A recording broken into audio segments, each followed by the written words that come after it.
शाळा आपण काय काय नुकुडं पिऊन पडलं काय माहिती. मला शाळेत जाऊ द्याय ना, स्वतः कामाला जाईना. अगं म्हातारी गाडी कामून चालू आहे ना, ते आप्पा तिकडे पिऊन पडला, मला शाळेत जाऊ द्याय ना, तो कामाला जाईना. मुर्द्या जाय ना. अक्षरशः मी पायी जाईन, पण ते म्हाताऱ्याला घरी घेऊनच येईना, त्याला बांधून ठेवून या रूम मध्ये. सरपंच तुम्हाला एक बोलू का, तुम्ही पूर्णपणे बजेट बरं का माझा बोलायचा, कारण की तुम्ही गावाचा काही विकास करीना.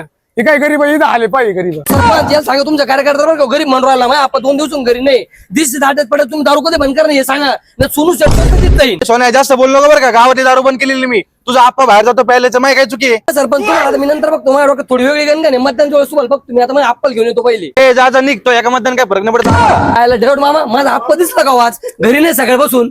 सकाळपासून पिऊन पडलाय तिथं नदी मध्ये. पुढं नदी मध्ये बघतोच त्याला आज. काय सोनू शेठ, अहो काय सोनू शेडी आप्पा माझा सकाळपासून पिऊन पडला नदील, त्याला पाहायला चाललो, आलो 2 कप चहा बनवा. च्या गावात आज मला असं वाटतं मी गोव्यात आलोय काय नु. अहो खुशाल तुम्ही इथे दारू पेत बसले. ती म्हातार 2 दिवसातून तुमचं टेन्शन घेतलं, तिने गरम पाणी ठेवलं आंघोळीला माहिती का. तो सरपंच सगळ्यांनी मला टोमणे देऊन गेला माहिती का. म्हातार तो पेला असं म्हणणं नदीच्या कोपऱ्याला पडेल. आला का आप्पाला बोलतो का, म्हातारीला सांग आप्पा येणार नाही, आप्पा गोव्यात आहे आता. चला राव, त्या म्हाताऱ्याने 2 दिवसातून तुमचं टेन्शन घेतलं राव.